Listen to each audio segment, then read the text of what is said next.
TDP Janasena మిత్రపక్షాలుగా ఉన్నాయి అంటే చంద్రబాబు నాయుడు గారు పర్మిషన్ తీసుకోవాలని ఎవరు అనరు కానీ కనీసం తెలుగుదేశం పార్టీ నోటీసులోనైనా పెట్టాలి కదా సార్, ఈ నాయకులు మా పార్టీలో జాయిన్ అవుతూ ఉన్నారు అని చెప్పి.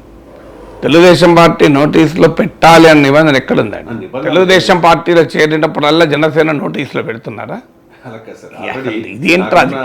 సమాచారం ప్రకారం ఒక చేరికల కమిటీ ఉందని, ఏ నాయకుడు వైసీపీ నుంచి వచ్చినా కూడా ఏ పార్టీలో జాయిన్ అవ్వాలనేది వాళ్ళు డిసైడ్ చేస్తారనేది మరి చెప్పారు. పార్టీ కూటమికి చేరికల కమిటీ ఎట్లుంటుందండి? చేరేది కూటమిలో కాదు, పార్టీలో కదా. ఇప్పుడు కూటమికి చేరికల కమిటీ ఎక్కడుంది? ఎవరున్నారు దానికి? కూటమిలో ఎవరు చేరారు? పార్టీలో చేరుతారు కదా. కూటమిలోని పార్టీలో జాయిన్ అవ్వాలి. అవును, చేరాలంటే వేరే వాళ్ళకి. ఇప్పుడు టీడీపీలో చేరే వాళ్ళకు ఇప్పుడు టీడీపీ వాళ్ళు కాదు కదా, వైసీపీ వాళ్ళు జనసేనలో చేరాలంటే టీడీపీకి నోటీసులు పెట్టలేదు. విచిత్రంగా మీరు మాట్లాడుతున్నారు. సో వైసీపీ వాళ్ళు వచ్చి జనసేనలో చేరడానికి టీడీపీకి ఎందుకు నోటీసులు పెట్టాలి? బీజేపీ కూడా పెట్టాలి నోటీసులు. మరి అట్లంటే ఇక వేరే పార్టీలో నోటీసులు ఎందుకు పెడతారు? ఒకటి అయినా నోటీసులు లేదా? అందరూ తెలియదా? మీకే నాకు తెలిసినప్పుడు టీడీపీ నోటీసు, ఓహో చంద్రబాబు నాయుడుకి ఎవరైనా చెప్పేదాకా తెలియదా బాలినేని శ్రీనివాసరెడ్డి వస్తున్నాడని? అసలు ఆశ్చర్యంగా ఉంది మీరు అడుగుతుంది. అరే ముందే అందరికీ ఉంది, పేపర్లో 100 రోజుల నుంచి వస్తుంది కదా.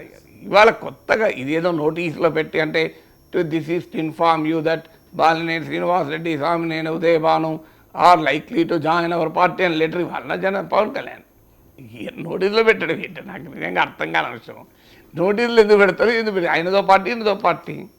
సో ఆయన ఇది ఎవరి నోటీసులో లేదు, ఈ నోటీసులో అందరి నోటీసులో ఉన్నదే కదా. అందరికీ తెలిసిన విషయం ఏం లేదు, సీక్రెట్ వ్యవహారం ఏం కాదు. రహస్యంగా చేరిన వాళ్ళు టీడీపీ వాళ్ళు కాదు, వైసీపీ వాళ్ళు. ఇప్పుడు టీడీపీలో వేరే వాళ్ళు చేరుతారు, అప్పుడు జనసేనకు బీజేపీకి నోటీస్ ఇచ్చి వాళ్ళ నుంచి అప్రూవల్ వచ్చినాకనే టీడీపీలో చేసుకుంటారా? ఒక 3 పార్టీలు కలిసినప్పుడు ఏ పార్టీలో ఎవరైనా చేరుతారండి. చేరినప్పుడు మిగతా 2 పార్టీలకు ఇన్ఫార్మ్ చేసి వస్తారా? వాళ్ళ పర్మిషన్లు తీసుకొని వస్తారా? వాళ్ళ నోటీసులు పెడతారా? అసలు నోటీసులు పెట్టడం అనేది కల్చర్ ఏంటంటే అది నాకు బ్యూరోక్రసా? 2 భిన్నమైన రాజకీయ పార్టీలు ఎన్నికల్లో కలిసి ఉండవచ్చు, దానికి సంబంధం.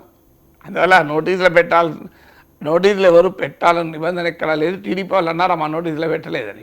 నిబంధన ఏమీ లేదు కానీ సార్, టీడీపీ వాళ్ళు ఎక్కడన్నారు మా నోటీసులో పెట్టలేని ఎవరన్నా అన్నారా? మరి అన్నది మీరెందుకు అంటున్నారు? టీడీపీ వాళ్ళు ఎవరు అనలే కదా మా నోటీసులో పెట్టలేదు, ఇది అన్యాయం అని అన్నారా? ఎందుకు పెడతారండి? సంబంధం ఏంటి అసలు? జనసేనలో చేరేటప్పుడు టీడీపీ నోటీసులో పెట్టలేదు. నాకు నిజంగా కూడా అర్థం కూడా అవుతలేదు ఈ ప్రశ్న.